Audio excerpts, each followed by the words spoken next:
طيب في الفيديو ده هنتكلم على حاجة مهمة جدا في الديجيتال ماركتنج اسمها ويب سايت ترافيك. دي equivalent او مساوية لحاجة اسمها، خلينا نعرف الديفينيشن وبعد كده اقول لكم هي equivalent ليه. الديفينيشن خلينا نقوله in English وبعد كده نفسره بالعربي بالتفصيل. ده ال volume of users او number of users visiting a website over a specific period of time. يعني عدد الزوار اللي بيزوروا موقع الكتروني في مدى زمني محدد. مشابهة جدا لحاجة اسمها فود ترافيك بتحصل في الفيزيكال ستور، يعني في المحل العادي بيكون في عدد من العملاء داخل المحل في فترة زمنية معينة. نفس الحكاية بيهتموا بيها جدا في مجال الديجيتال ماركتنج، انه يعملوا من خلال ماتريكس او يعني قياسات او مقاييس معينة يعملوا اناليسز لموضوع الترافيك ده، الويب سايت ترافيك، عشان من خلال ده بيقدروا يوصلوا لنقاط معينة ويحققوا اهداف معينة وياخدوا decisions او قرارات معينه. كل ده نعرفه كده بسرعه، بس خليني اقول اول حاجه ايه الثلاث عناصر المهمه في الويب سايت ترافيك. نمبر 1 users اللي هم الفيزيتورز، زوار الويب سايت. في عدد كبير بيدخل على الويب سايت، في عدد قليل ما بيدخل بيقعدوا فتره زمنيه طويله، لا بيقعدوا فتره زمنيه قصيره. فتصنيفهم على فكره، حتى فكره ان يتعمل لهم categorization، يعني ليه بقى؟ لانه في اختلاف. في بيسموهم مثلا يعني اللي هم البروسبكتيف كاستمرز او الليدز اللي محتملين يبقوا عملاء وياخدوا فعلا قرار شرائي في الاخر. ده نوع. بس في نوع تاني لا، بيتحول لريال كاستمر، بيبتدي ياخد اكشن، تيك ان اكشن. فعلى الاساس ده بيقدروا يقرروا ويعرفوا بقى نقاط معينه هنقولها بس مش عايزه ادخل فيها دلوقتي. فخلينا اول حاجه نتكلم على ان اليوزرز او visitors ده اول عنصر. العنصر التاني اسمه visits او sessions، يعني الزوار دول بيقعدوا قد ايه وبيزوروا قد ايه. يعني ممكن واحد بيزور الويب سايت 8-9 مرات، وعلى فكره حتى لو زاروا 8-9 مرات بتتقاس على انه شخص واحد، يونيك فيزيتور. هو يونيك فيزيتور زار 9 مرات او 10 مرات.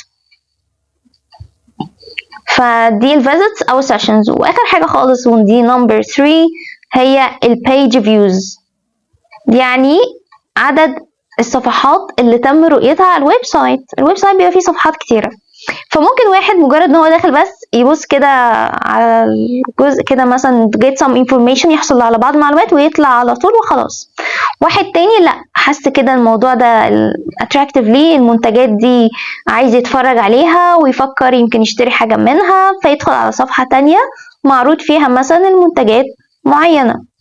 واحد تالت اقتنع بمنتج من المنتجات فدخل على صفحة يقدر to place an order، يعني يبتدي يعمل اونلاين شوبينج. واحد تاني وصل للتشيك اوت بيج اللي هي صفحة اللي خلاص هيدفع بقى، خلاص هيشتري اونلاين وهيدفع. ففي اختلاف وده بيتقاس وبيتعرف برضو منه حاجات معينة. طيب دي اول حاجة. ايه بقى اللي بيتعرف وايه اهمية كل ده؟ اول حاجة بيتعرف الاتراكتيفنس للويب سايت، يعني مدى جاذبية الويب سايت ان هو اي كاتشنج ولا لا، وبيجذب عيون الناس. والكونتنت يعني المحتوى نفسه مكتوب بطريقه اتراكتيف، انفورماتيف كمان، لابد يكون بيدي معلومات كافيه للعملاء ولا لا، عشان يقدروا ان هم تيك ذا فاينل ديسيجن او ياخدوا القرار الاخير ان هم يشتروا المنتج. وده الشيء المطلوب اللي هو كول تو اكشن، يعني في كولينج تو اكشن ان اشتري يلا، طب ادخل سجل حتى معلوماتك، انك تعمل ريجستريشن او سبسكريبشن، انك تسجل تحط الايميل بتاعك. فبالتالي يبقى كده في احتمال ان انت في يوم من الايام هتشتري، وبالتالي نقدر ان احنا نبقى in contact with you، يعني نقدر نتواصل معاك لو عايزين نبعت لك اي اوفرز معينه او اي عروض عندنا او نعلمك باي شيء، فاحنا عندنا الايميل بتاعك. فدي حاجة مهمة جدا بيتعرف منها انه الناس مهتمية ولا مش مهتمية. الناس اصلا عارفة بوجود المنتج والخدمة او يعني الويب سايت او بيزنس اللي بيقدم منتج او خدمة، هم مدركين للحكاية دي ولا لا؟ عارفين ان المنتج ده موجود، بيدخلوا يعملوا سيرش يتفرجوا على الخدمات اللي احنا بنقدمها او منتجات ولا لا؟ الويب سايت complicated معقد ولا well organized؟ في ساعات ويب سايتس بتبقى very complicated معقدة جدا، فالواحد مش عارف يفهم منها حاجة ولا يجيب منها معلومات، يروح طالع ولا عارف يشتري.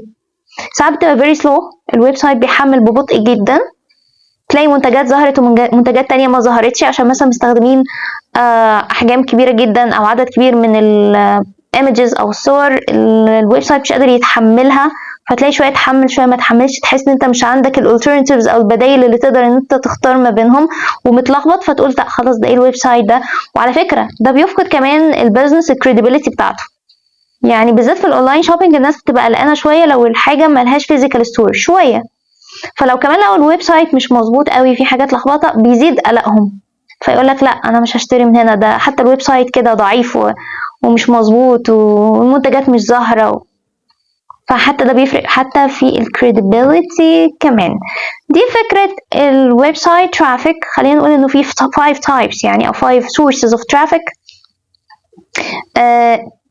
اول نوع اسمه organic traffic، وده هنهتم قوي ان احنا نتكلم عنه في الفيديو الجاي ان شاء الله، هو paid traffic.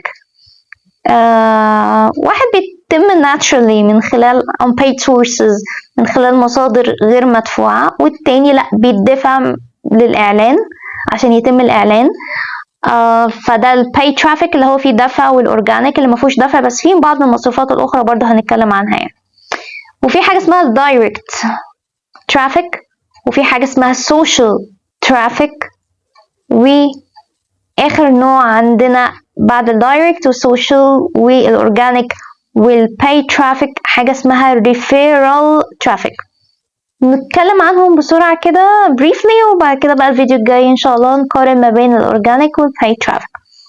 الاورجانيك ترافيك unpaid sources، يعني انت مش بتدفع عشان للاعلان بتاعك، انت بيبقى الهدف بتاعك ان الويب سايت لما الناس تيجي تعمل براوزنج اونلاين، تعمل تصفح اونلاين، بتبحث عن منتج او خدمة وانت شغال في نفس الحاجة دي في نفس الكاتيجوري ده، فعايز ان انت تظهر ليهم كويب سايت تظهر لهم. فمن اول الابروتشز او strategies المشهوره في الموضوع ده حاجه اسمها SEO او Search Engine Optimization. ده الاورجانيك ترافيك، وده هنتكلم برضو عنه in detail يعني في الفيديو الجاي، بس انا بقولها كده كملخص. الباي ترافيك لا اعلان بتحطه مثلا على ويب سايت مشهور عشان الناس تضغط على اللينك بتاع الاد ده ويدخلوا يعرفوا انت بتقدم ايه، وبالتالي احتمال يشتروا المنتج اللي انت بتقدمه. ده نوع تاني.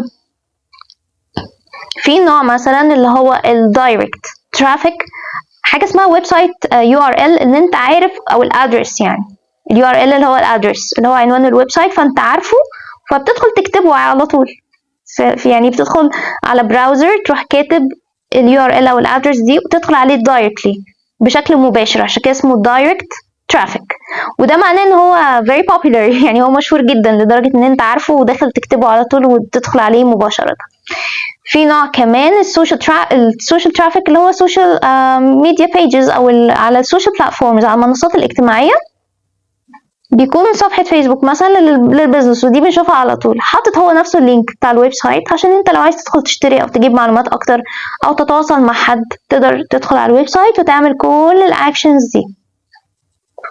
و referral traffic زي مثلا بلوج، حد في بوست معين على ويب سايت او على صفحة اجتماعية ما، اي صفحة ما، حاطط في البوست لينك معين ويقولك انت لو ضغطت عليه هتدخل على كذا، فمجرد ما بتضغط عليه بياخدك على الويب سايت بتاع البيزنس، فده اسمه referral traffic. اهم نوعين هما البايد والاورجانيك، كلهم مهمين بس دول بالذات عشان فيهم ديتيلز كتيرة، تفاصيل كتيرة هنفرج سوري ده يعني ده قلت المهم هنتكلم فيها في الفيديو الجاي ان شاء الله. خليكم بقى معايا في الفيديو الجاي.